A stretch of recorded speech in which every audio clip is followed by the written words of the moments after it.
Bonjour chers amis, bonjour de Caracas.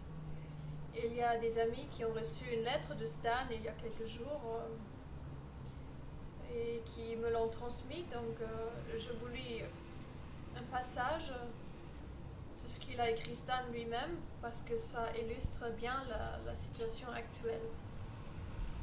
Donc je vous lis.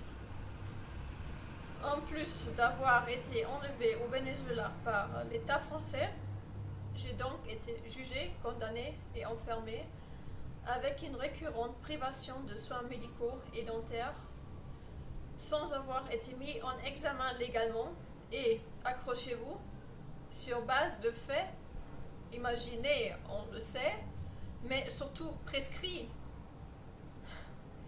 Même en Afrique, on n'oserait pas d'aller aussi loin dans le grotesque et la terreur d'État.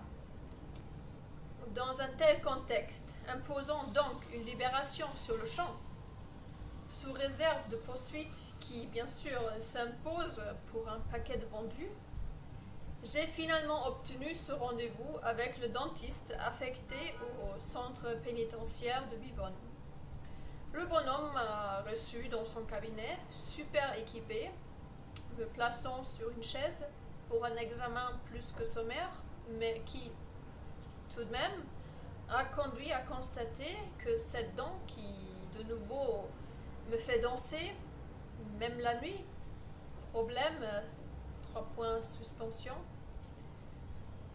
présente bien une carie énorme, selon lui, au bout de plus que 4 mois à attendre, comme c'est surprenant, non? Traversons le nerf et la racine bien en profondeur. Quant à la dent fracturée de l'autre côté, on appelle cela la scoumoune ou quelque chose comme ça. Ah ben oui, elle part en morceaux. Il faudrait bien la réparer, comme cela a été prévu à Sainte. Mais seulement voilà, ça ne va pas être possible.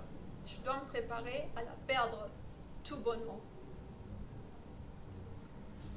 La dent en pleine rage, c'est la même chose. Il ne sera pas possible de la soigner, sans doute pas avant l'été ou la rentrée prochaine. Il a mis un Ce en raison des recommandations ministérielles. Interdiction de soigner les dents avec le matériel prévu pour jusqu'à nouvel ordre. Ce, en tout cas, en prison. Je suis donc reparti avec un pansement provisoire, l'assurance qu'avec ça, la dent n'était aucunement stabilisée, que la carie ne pourrait donc que poursuivre sa progression durant les prochains mois et me faire souffrir le martyre. Tout va bien. On m'a prescrit des antalgiques et proposé des cachetons pour m'assommer et me zombifier, l'histoire que je dorme un peu. Donc manger est formellement une réjouissance masochiste à laquelle je dois me faire. Voilà donc où j'en suis.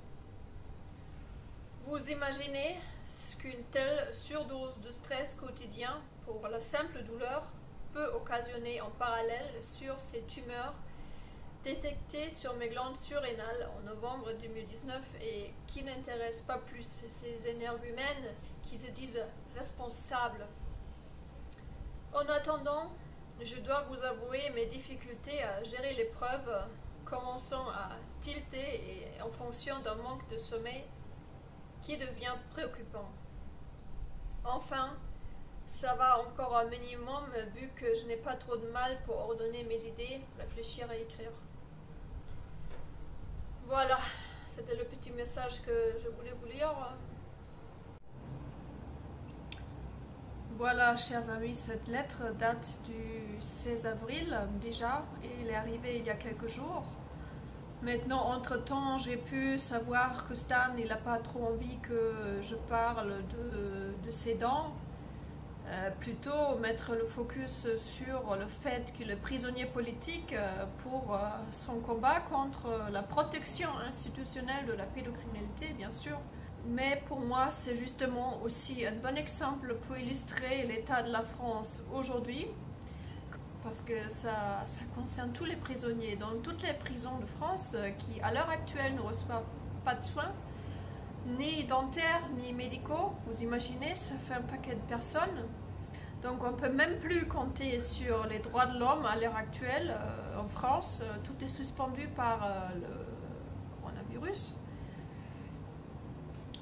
Donc voilà, ça illustre bien, je trouve, la situation à l'heure actuelle en France.